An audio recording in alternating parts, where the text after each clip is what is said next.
Welcome, dear friends, to Cardiac Radio at 11 p.m., nourishing our souls with Lifting Hope. Lifting Hope is a program based on the book Memoirs of a Suicide, which was published in 1956 by the Brazilian Spiritist Federation and comes to life in English and finally here in Therapeutic Conversations at Cardiac Radio, bringing this information to the world. This book is not only for people who are thinking of suicide or have had suicides in their families. It is about life. It's about hope. Yvonne Pereira, the medium, brings to us the awareness that first and foremost, life goes on. Interesting enough, today I watched a brief moment at an interview. And at Oprah, she was interviewing Elizabeth Gilbert. And when she asked Elizabeth, who is a novelist, about where does the soul go, the author of the book Eat, Love, and Pray replied, "Nobody knows it." And I was shocked with the answer.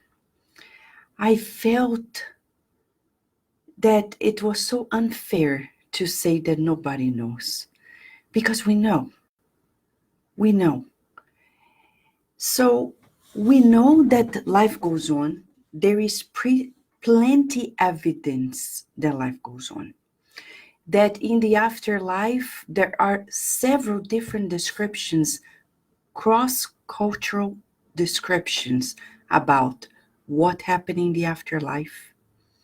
And there are scholars like William James and, of course, mostly Allan Kardec, who researched extensively on it. Of course, the methods he used are particular to the science of the spirits.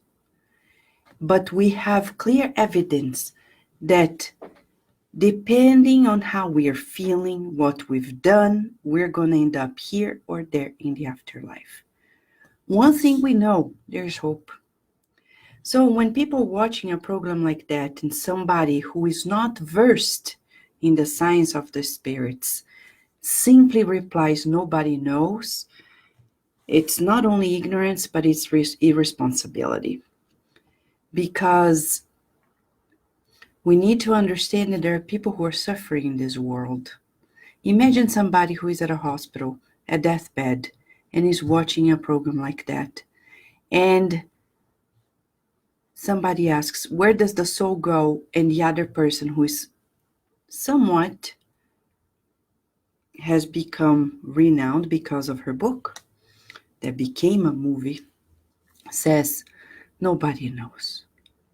If the person doesn't think for him or herself, they're going to be distraught in their hearts, anxious.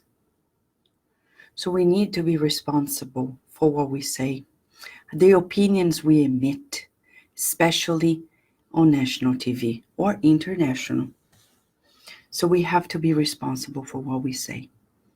These are the notes in our introduction of the program Lifting Hope today, which is all about a merciful intervention that was planned out by Mother Mary to Jerônimo Silveira's family. You'll be delighted with it. Welcome, dear friends, to Cardiac Radio. Hello, Raquel Bakeshi. How have you been? I can see other friends here, and I can see here Sol Souza. Hello, Sol. Karina Alice, a big hug to you, Karina. Sunshine, she's just done a beautiful program on repentant criminals in the afterlife. Virger is one of them today, right? It's a beautiful chapter to observe as we're talking about what happens in the beyond. There are scholars who are very serious about it. We cannot be irresponsible saying we don't know what happens in the afterlife. We already know it. It's reported, it's investigated, we have compelling evidence, enough with the irresponsible considerations that may bring hopelessness to many people who need hope, right? Hello, Teresa Castro. Hello, Alan Swift. Hello, Daisy Gallen. Hello, Rihanna. Hello, Tony Torres. How have you been? Felicia is here. Beautiful program with her daughter this morning on the book Our Father by Mei Mei. Just beautiful, wonderful. Hello, Carol Correia. How have you been? Now I see John De Rosa. Hello, dear friend. How are you? And I know there are more people. If I can't see you, write it down because we want to say hi. Why? Because it makes this a classroom for us. This program is not about going viral. No. Our concerns are not about popularity because Jesus and the Christ consciousness are never concerned about popularity. We work one-on-one with people and those who need it. But we're making these teachings available for people who need instruction, for people who want to feel the joy of living, for those who are thinking that they are fulfilled, they can go on with their lives. If they want to tune to Kardec Radio, we are here for you. Okay, dear friends? So today, we're going to go back to a chapter that we have started in a previous program yesterday. Remember Jerônimo? Jerônimo was a wine dealer in Portugal in the 19th century. He had 4 children, 3 daughters, 1 son, and a wife. But he went bankrupt. He couldn't deal with the pain and the shame. He killed himself. In the spiritual realm, after going through a very difficult, disturbing phase in the valley of suicides, he was mercifully rescued by the legion of Mother Mary servants. In the hospital of Mary of Nazareth, he started his treatment. He received healing treatments to his very spirit, but mostly re-educational treatment to his mind. At some point, he refused to go on until he saw his family. The mentors advised not to go back to the earth yet, since he wasn't ready to face the consequences that his act of suicide had on his very family. But stubborn and rebellious, using the very words of Camilo Botelho in this book, he is allowed to go back, though not advised to do so, or advised against it. And he sees the worst case scenario. His wife prostituting herself, pushing her very daughter Margarita to prostitution, the son Albino in jail. It was enough for him. He couldn't take it any longer, went back to the spiritual realm, and spent 3 years in the isolation ward, where he was carefully educated by a spirit friend, a teacher, receiving treatments. Now, in this chapter that we're reading, we learn the beauty of the visitation that Camilo, Bellarmino, and others paid to Jerônimo.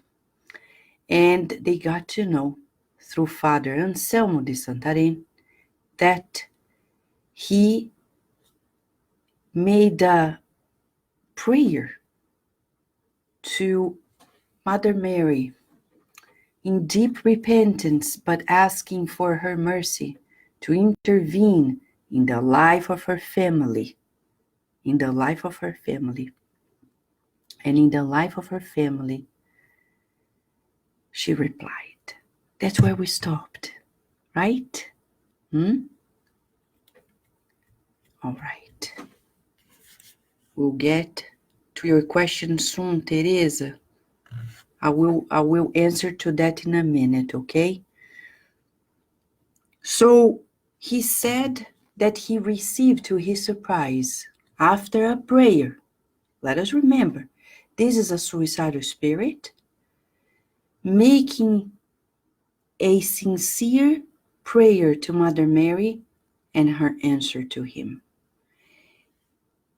4 pages that twinkled like stars in his hands, bluish characters, as if threads of the blue firmament had been used by the temple initiates to transmit the sublime inspirations they received on behalf of the sufferers, translated the orders that the magnanimous lady had sent on his behalf. You want to know what happened next? You'll be surprised, or not, but I was, because Mother Mary was so not only merciful, but so compassionate and empathetic to the whole family suffering that she customized a beautiful intervention to rescue the whole family and everyone who was connected to them. It is amazing. This is a lesson for us that may lift up our hopes, because there is no prayer that goes unanswered. So he says here, my poor Margarita and Albino were to be taken immediately to an emergency outpost maintained by this institute, either on the Earth's surface or adjacent to it, in order to undergo a special magnetic treatment for their mental, psychical readjustment, as well as their nervous system, which had been seriously compromised by their dreadful environment and disorganized by the intensity of the blows from the struggles they had to go through every day. They were to be counseled, warned, instructed, because what they needed most was inner illumination. A charitable current of love, sympathy, and protection was to be established around them, because the higher astral would create the circumstances needed for events to take place. So we're talking about inner illumination. They had magnetic treatments to adjust and counseling, warnings, instructions. So let us observe the therapy that they are using here, okay? The therapy that they are using here. Okay, the page that I'm reading here is 892 in this book, okay? In the Kindle version. All right, that's where I am. 892. 1 second. Yeah. 892 of chapter 11. We would like to pay attention to the treatment, magnetic treatment. I'm not going to say it's like that, but when we go to the Spiritist Center, we have the passes. We're talking about that. Some people, they doubt the efficacy of it. Just go through it and you see how powerful it is. André Luiz, in the book Mechanisms of Mediumship through Chico Xavier and Valdo Vieira, writes to us a specific chapter about the passes, the laying on of hands in Spiritism, and explains to us that the passes works in parallel to the bloodstream of our physical body, the perispirit as well, inserting new elements that will work in the multidimensional complexity from mind to the perispirit, the physical body. That means if Margarita and Albino, who are incarnated, will be taken in a spiritual realm, in an outpost, to this treatment, you may receive it too, or loved ones as well. We need to mark it down because these are options for us. But you may ask, does that mean that I can request it? See, if you know, you can. But knowing that the good spirits know better than us, if you prepare yourself when you go to sleep to receive it, facilitating this, you make the work of the superior spirits much easier. So how do we prepare ourselves for such treatments, right? Don't go to sleep with your stomach full, because that creates impediments for you to emancipate from the physical body. Okay, make sure when you go to sleep that when you have your dinner, it's lighter than lunch. Not the reverse, as people may be doing in many places, that they make their main meal dinner and they sleep, right after, etc. It complicates it all. Second, don't drink alcohol. Third, make sure that you have your mind in elevated thoughts and feelings by reading beautiful passages, by contemplating beautiful things in nature, in your mind, doing visualizations, meditations. That's a good time to meditate. Some people say, but I can't. If I start meditating, I'm going to sleep. Well, at least you're trying it, right? So that's an opportunity for us. Thank you, Daisy, for sharing the information with our friends here. It's page 307, part 2, chapter 11, in the hard copy of the book. Thank you. So, inner illumination, what is it? It's instruction. In previous chapters, we've heard about moral therapy, and that's what we're talking about. When we saw the spirit of Father Anselmo bringing passages from the gospel, like, for example, honor father and mother, etc., and asking the spirit who was not a good son in the previous life to talk about the duties of the child before the parents.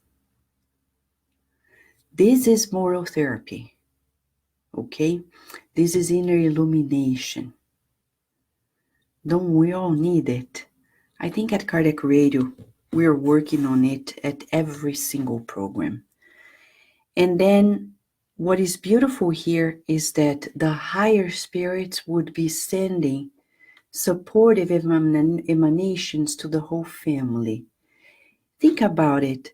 The good spirits in the spiritual realm, they're never idle. They are always working. They're always sending vibrations to us to sustain our lives. And we're here sometimes like, oh, I'm abandoned. Nobody thinks of me, takes care of me. And you think so. We can't be that ungrateful, right? We can't, because when we are, we start connecting with spirits of low order. So let me put a pause here and see if I can answer the question that Teresa Castro made about a previous chapter when she asked about the spirits who take hostage other spirits. Is this against their process of subjugation? Can they not access their will to resist being taken hostage? It's about affinity, Teresa. Remember the movie Ghost? You remember the movie Ghost? Remember the scene of that evil man who was paid to steal, to kill the other one? Remember? When he dies, what happens to his soul? He's taken by, and in the movie they make dark entities take him over.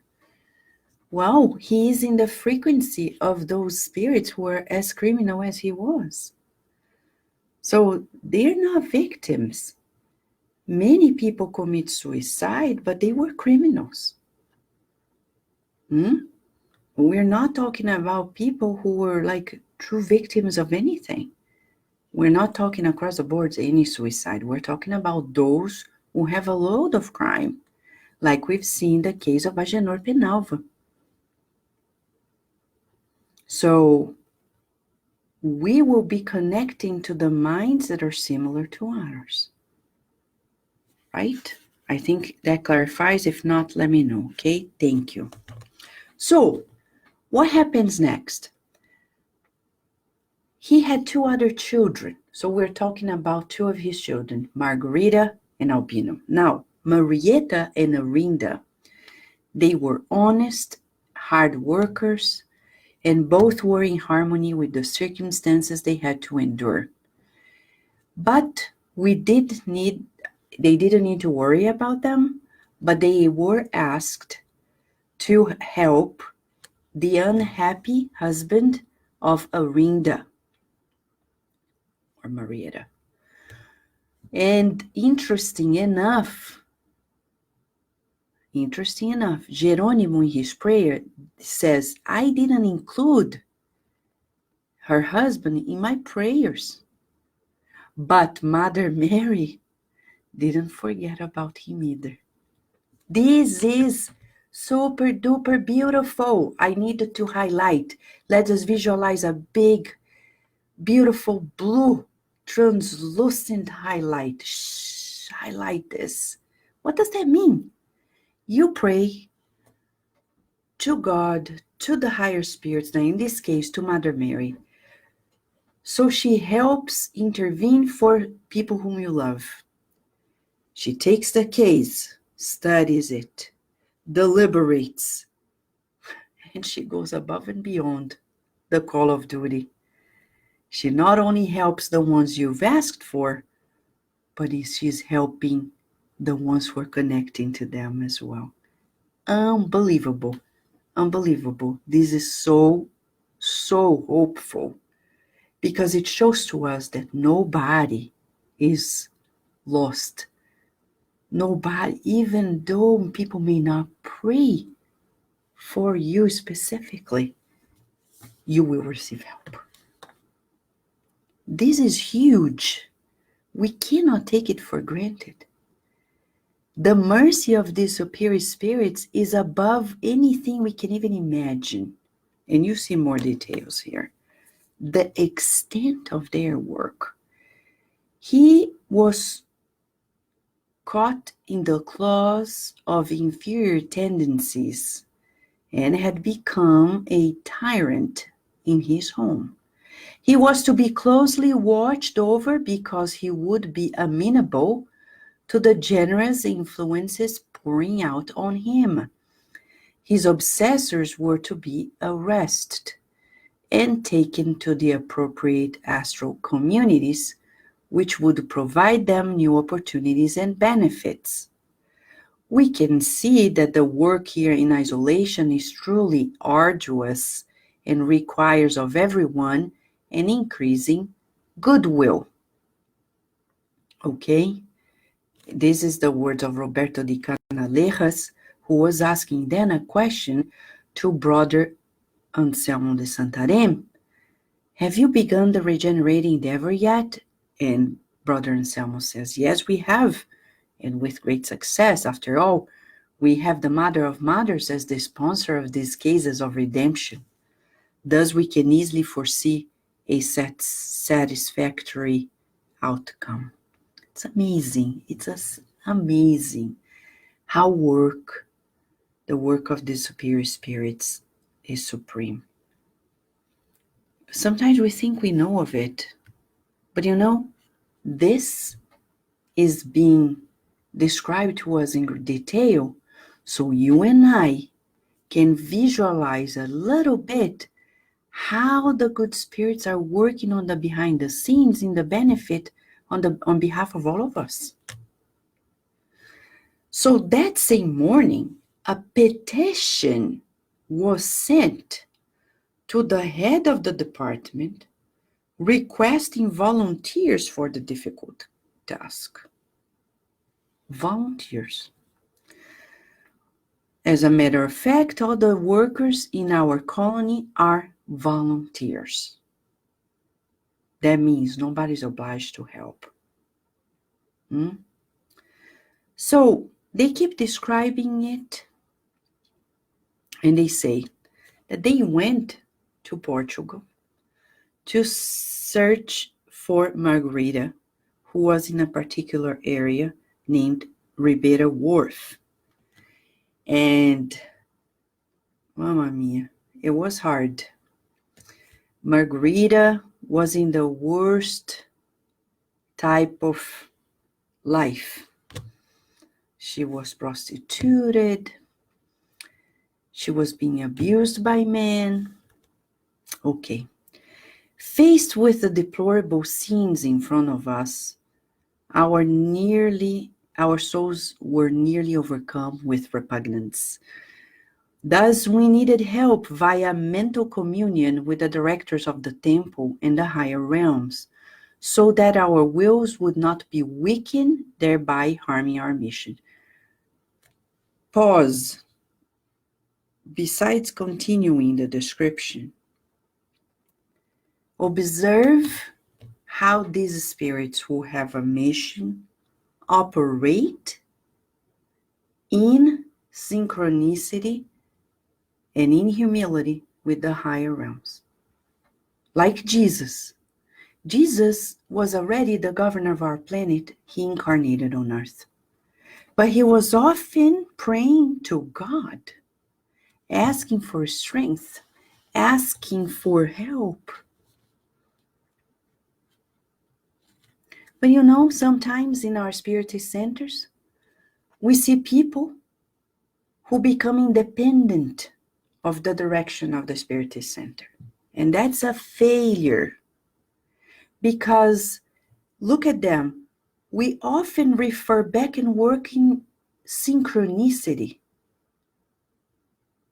We can't be independent to the point that we think we can take decisions, make actions without referring back to the team that is directing the center. It doesn't work. Even in the higher realms, they are there, they know they were prepared. Mother Mary sent them, but they say, mental communication, please help us because here it is very hard. We need to refer back, to work in complete unison with the directors of the center, to make sure we are effective in operating upon it. That's called humility too. I think this is one of the main lessons in this chapter. Several different parts of this chapter refer to this humble attitude of being connected to the higher realms in order to fulfill the mission. Okay? So Margarita was tormented by incessant slander, reviled by degradation, shackled to misery. She looked like a victim. They describe it. She was naked. Her clothes were in tatters, and wine soaked from the brutalities inflicted on her. Her eyes looked crazed from drinking. Her mouth drooled, and she was being abused, slapped by the men around. Recalling Father Anselmo saying that our orders from higher realms were for the poor girl to be taken from that vile environment away, I immediately took extreme measures. I pointed out the wretched woman to one of the security trainees, one of those who were just starting their regenerative work through benevolent service to others, and said, "We have orders from the higher astral to get her out of here right now. Put her to sleep with a strong magnetic discharge using fluidic elements from the incarnates present here. Make it look like she has become violently ill.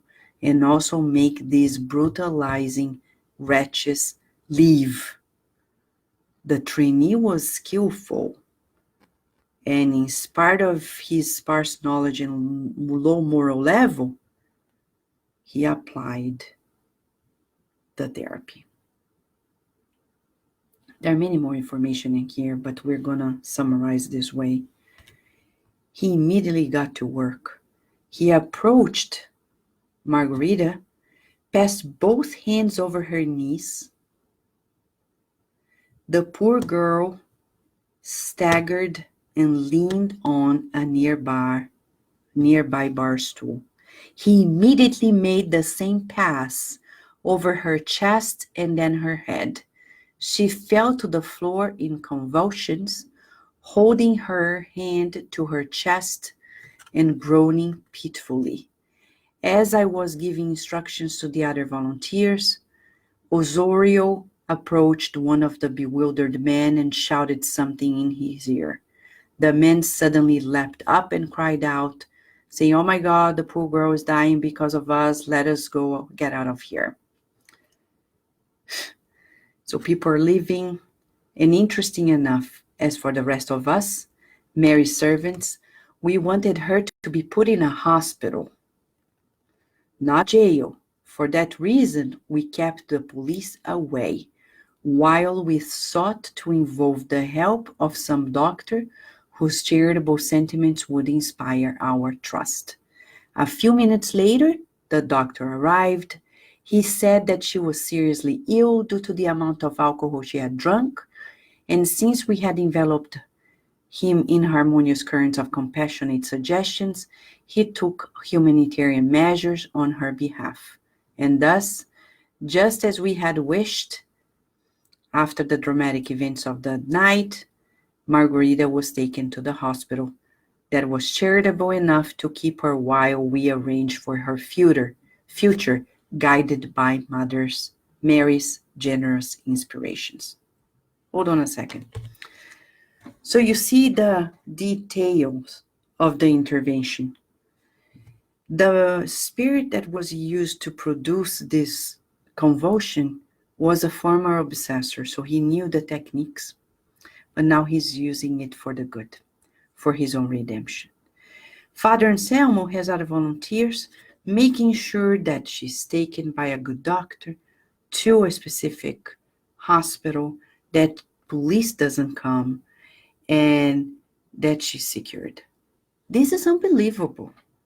And we're talking about somebody who is ordinary just like us. And I say ordinary because sometimes we think only people who is not important to God. Friends, we need to pause to feel the scripture.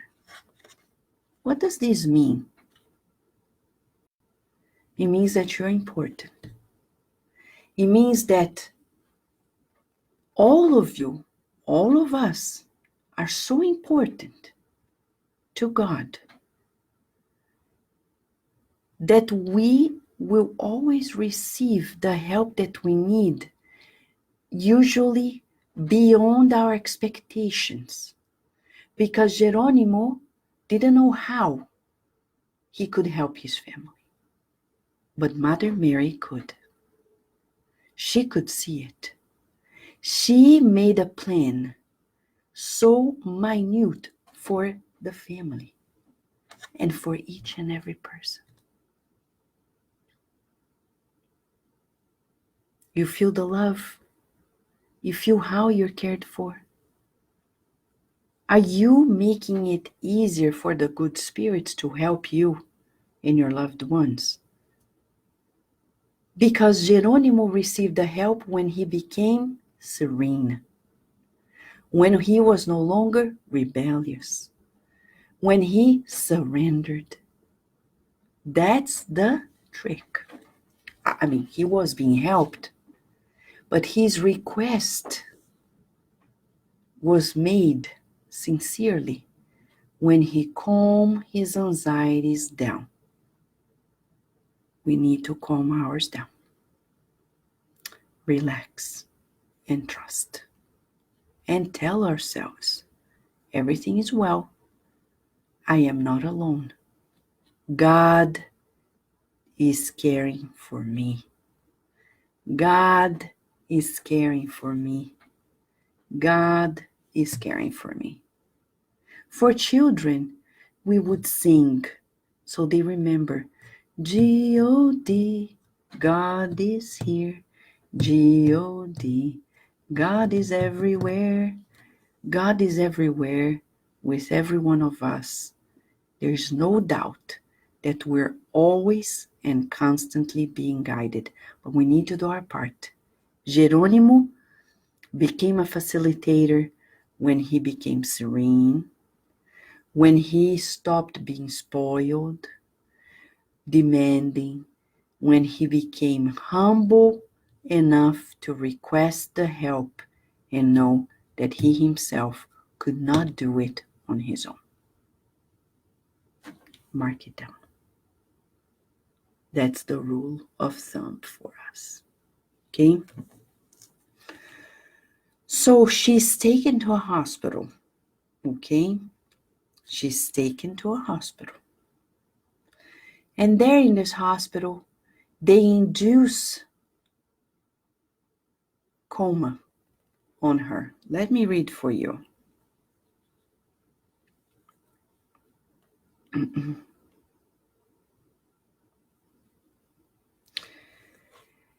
They put Margarita in a coma. They induce this coma so they can take her while the body is resting in the hospital to the spiritual realm, okay, for meticulous examination, which confirmed that the state of her fluidic organization, meaning the perispirit, was poor, precarious, and that a rigorous treatment was urgent.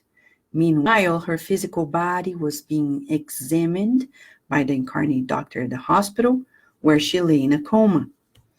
We decided that it would be best for Margarita's future if she remained in a coma for as long as it took to carry out the more urgent moral assistance demanded by the situation. We used the utmost care to infuse her physical material body with the vitality necessary for its health and preservation. After all, she was not really sick but intoxicated by the forced ingestion of alcohol. Her organs were normal, but her nervous system had suffered the consequences of her awful lifestyle. Her torment was more of a moral nature, requiring devoted care. The reason why the medical personnel caring for her at the Oporto hospital were confounded by the coma.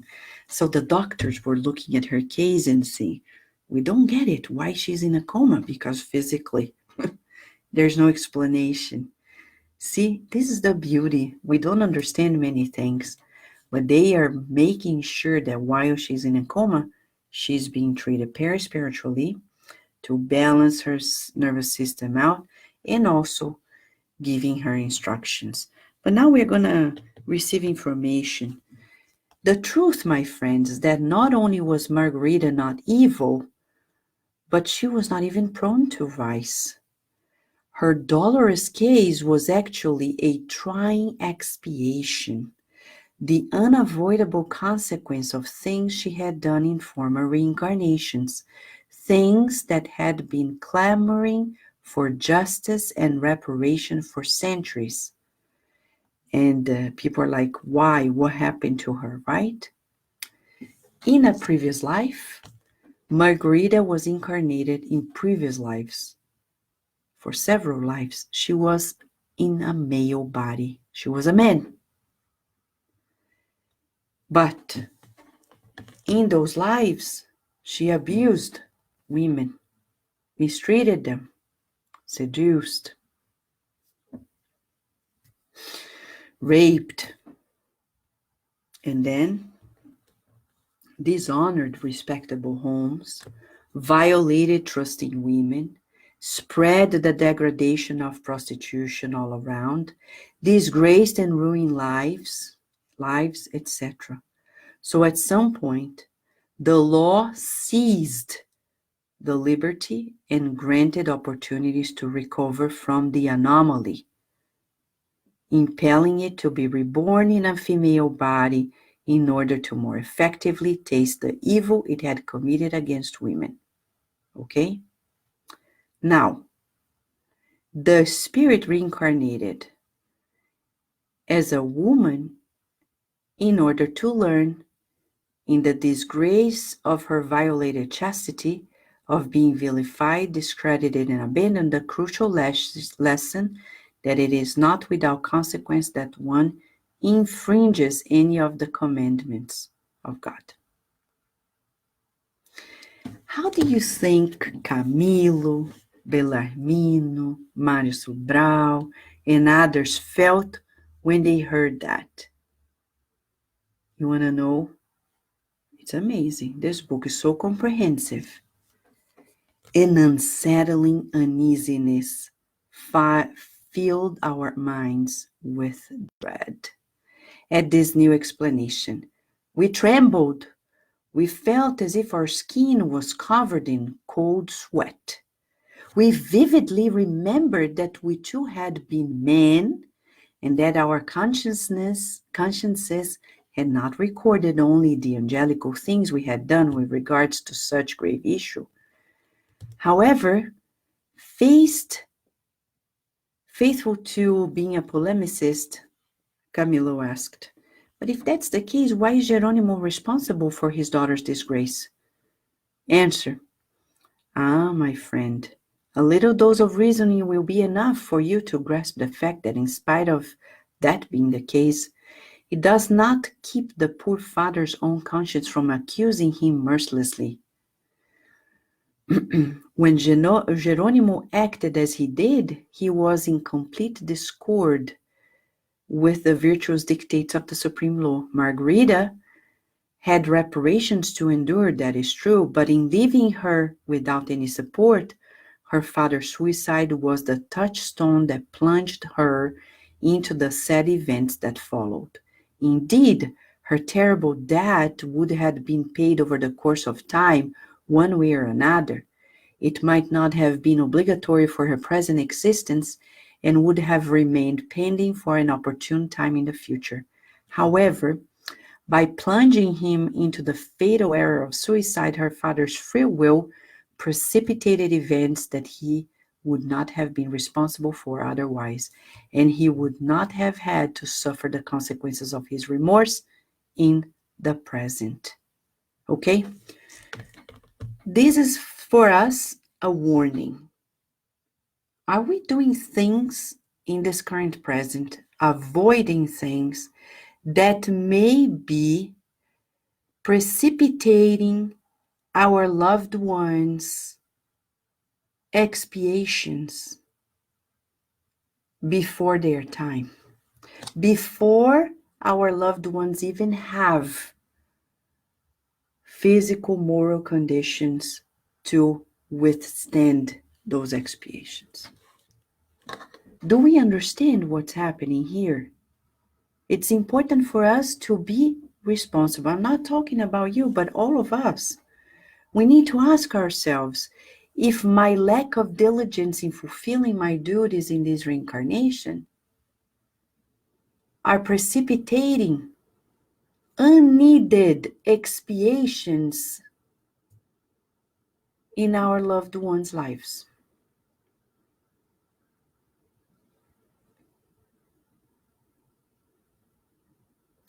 Remember,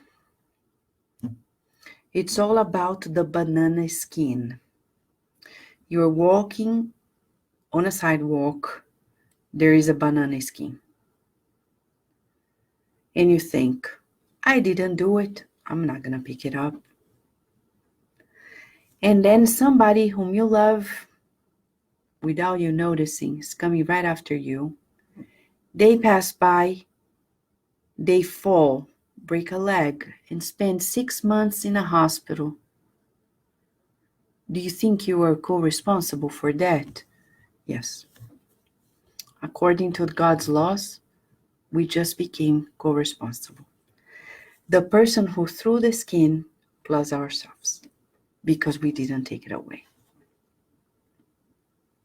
How many people are invited in spiritist organizations around the world to help, to be a team player, and they refuse? They think, me? Who? Me? No, I'm not. No, not me.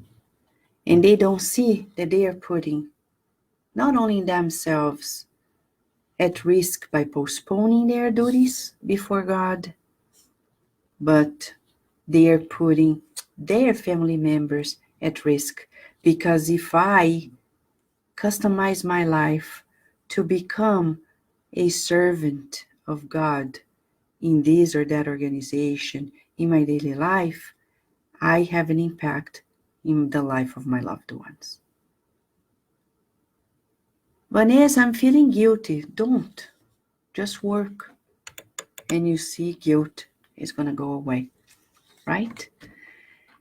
I agree with you, Sunshine, that this information is very consoling, because it brings to us the awareness that we are thoroughly cared for by God, right?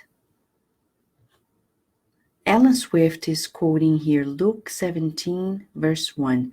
Jesus said to his disciples, "Things that cause people to stumble are about to come, but woe to one through who they come." Exactly. That's exactly the quote that they have here too.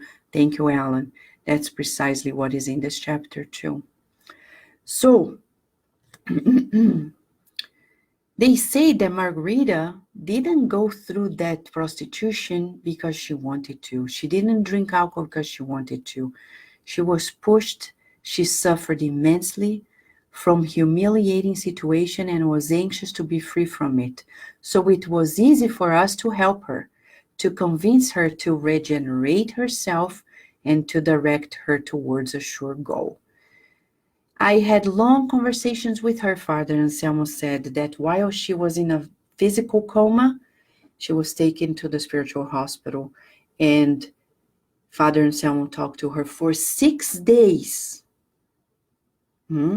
Since I had been assigned the role of counselor, and hierarchical agent for the Guides of Truth that work to regenerate penitents. While sheltered there, she was taken to a room that would be conducive to the type of conversations that were slated for her, a sort of a parlor where magnetic waves of special power would aid the retention of my words in her conscience, faithfully acting on her memory. Her subconscious would thus collect all my recommendations, which she would recall once awakened, and act on them at the opportune time. To start with, Father Anselmo exhorted Margarita to pray, which she did, bathed in tears. I conveyed to her the value of prayer as the redemptive light that could extricate her from the darkness she was immersed in and guide her to rehabilitating steps. Now, mark it down. Faithful to instructions that I received, Father Anselmo said, from the temple through telepathy, I encouraged Margarita to use every effort to leave Portugal and go to Brazil, a hospitable land, a friend of the unfortunate while it harbors, and she should prefer exile on Brazilian soil because it would become a comfortable dwelling place for her. Because in reality, the spirit is a citizen of the universe. Its true homeland is the infinite, which will enable it to understand that wherever they are, people will always be in their homeland, a place they should love and serve, honoring and helping it ascend towards its lofty moral destiny. She should forget her entire past. Okay? They awakened Margarita because she was not sick. She had a gentle and very easy awakening. The doctors and nurses were astonished, but she woke up very sad and wept inconsolably. She felt some sorrow in her heart. She could not recall one thing that had happened to her in those 6 days of magnetic sleep, but a vague feeling of love, and a sweet longing. Isn't that interesting when you feel the love? So she was induced to find her sisters, Marieta and Arianda, and the mates, the people who were in the hospital, inspired by the good spirits, gave her the money to find her sisters. And she started helping, working at a hotel as a housekeeper. And then her sister met a family who was from São Paulo, Brazil, invited her to move there. Margarita would come. So for Margarita, the intervention of heaven for the money needed for her travel came from the roommates. And as she was welcomed by the sister, they rearranged her whole life to be in Brazil. Jerônimo, Bellarmino, and everybody else were surprised. But what about the brother, Albino? Well, the answer, Albino is doing very well, maybe even better than his sister. He was imprisoned. The isolation of his jail cell has been propitious for meditation, enabling him to reflect maturely and to seek God in the redemptive wings of suffering. Okay? He was also taken to the outpost. He readily accepted the admonitions during sleep time, quickly resigned himself to his awful situation. He understood it all. So it's interesting because he started reading about Spiritism, and Fernando de Lacerda, who was a police detective incarnated, became a spiritist, and as a medium, he used to visit the prisons, talk to the people there, and talking to Albino, the good spirits were able to write messages to Albino with the instructions through Fernando de Lacerda, the medium, who was a police detective. Interesting is that this medium, Fernando, works at the outpost in the spiritual realm. And while his industrious spirit is transported there during deep sleep, he is given instructions about what to do to assist us with the young man in question. This is amazing. It's about you and I helping on earth. Okay? Albino was enthralled by those kind-hearted words as they revealed the tenderness that he needed. Believe it or not, the good spirits made sure to keep Albino in prison for 3 more years, just to make sure he was being re-educated. Okay? They found it, they were working with Fernando to obtain as soon as possible the transfer of Albino to Africa. And then they were asking, I don't understand it, Mário Sobral was asking. Father Santarém, why would Albino be transferred to Africa instead of Brazil? Albino still needs an eye to be kept on him, either by the police or by the guardians in the spiritual world in charge of his future. In Brazil, he would find things too easy, and I agree, being a Brazilian, I agree. He would find things too easy, which could lead him away from the pathway he's been treading since having become friends with Fernando and adherent of Spiritism per se.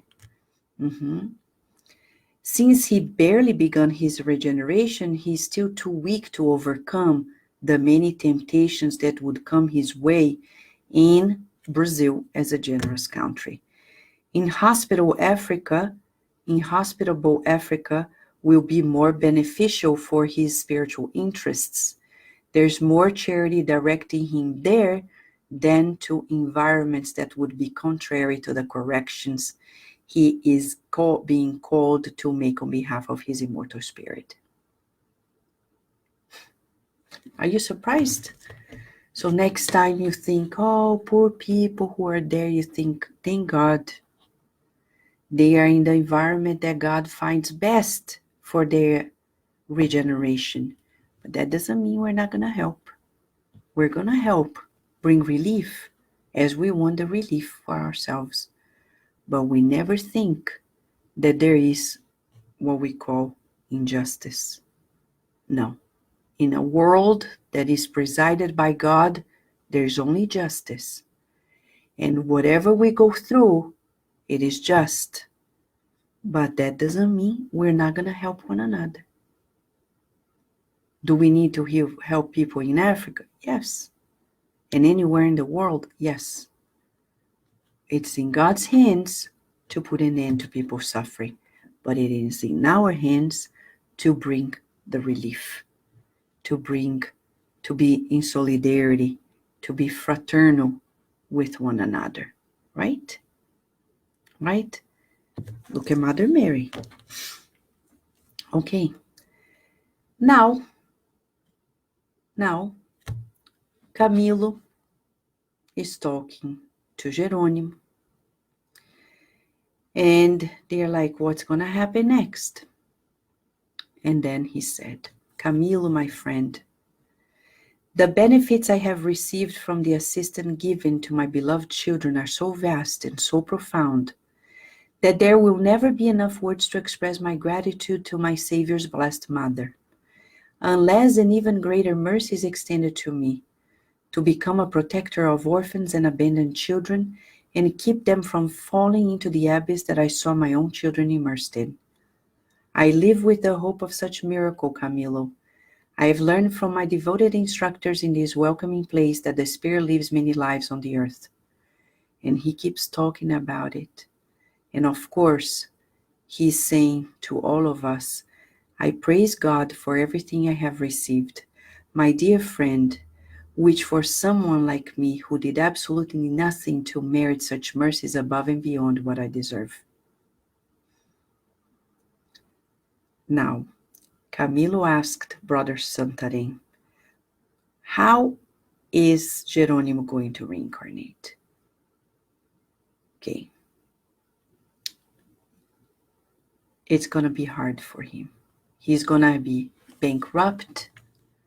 He's going to go through physical ailments, much difficulty, because his very spirit needs to heal. We're going to end this chapter today with the exercise for us that we need to do in the next 24 hours. Let us focus today on perceiving the depth of God's mercy for us. Mother Mary heard Jerônimo's request in a prayer and answered above and beyond the request itself, miles away from the request. How many things happens in our lives and we are still taking for granted the extension of the help we have been receiving. So in the next 24 hours, our task is to verify, in the next 24 hours, if we can perceive things we haven't seen regarding God's providence in our lives. Shall we? This is our exercise. Observe the blessings that we have not observed yet and see what we discover. Shall we? This is the exercise for us in the next 24 hours. For now, we're inviting you to pray. That's our service time now, together. Let us pray. I'll play the Ave Maria, and we're going to pray together. for the suicidal spirits that exist around the world, joining forces with Mother Mary to make sure that we partake in this effort of relief to those who are suffering immensely in this world. It matters to us. We are all interconnected. Shall we, friends? Let us feel it. Can you visualize Mother Mary? Visualize Mother Mary. Visualize her beautiful smile, her compassionate look, her maternal radiation. She's pure understanding. Let us visualize her blanket of blue light enveloping all of us in harmonizing energies.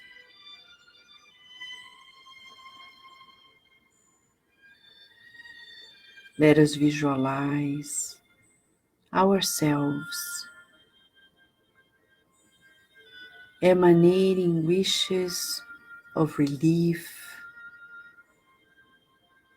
and rescue to suicidal spirits around the world.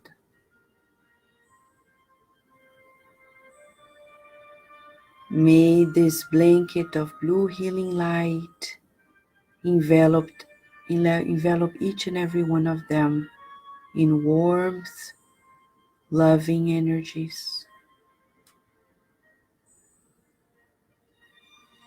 Dear Mother Mary,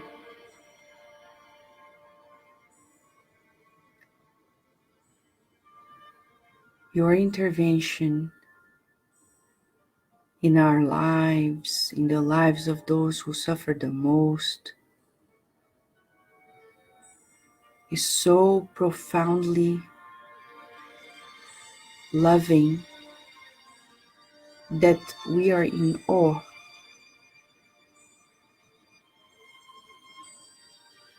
We would like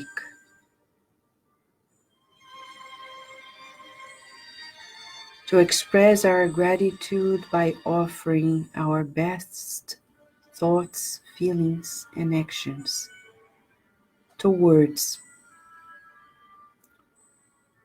your enterprise of love on earth together with Master Jesus. We pray that suicidal spirits and those who are incarnated thinking of suicide hear your words, telling them, "This shall pass. This shall pass. This shall pass."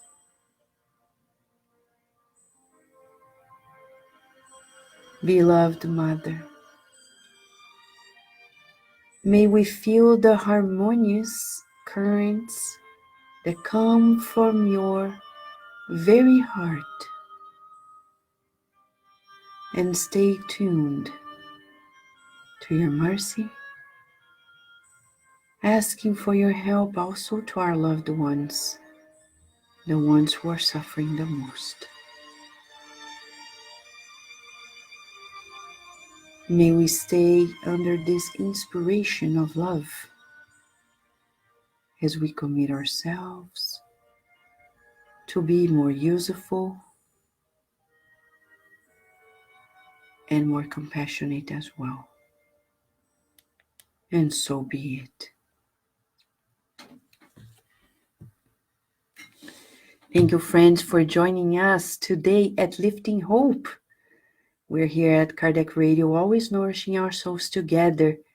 And God willing, we'll be together tomorrow again for another moment of Lifting Hope with Yvonne Pereira and Camilo Botelho in Memoirs of a Suicide. A big hug to you, dear friends. And until tomorrow, God willing.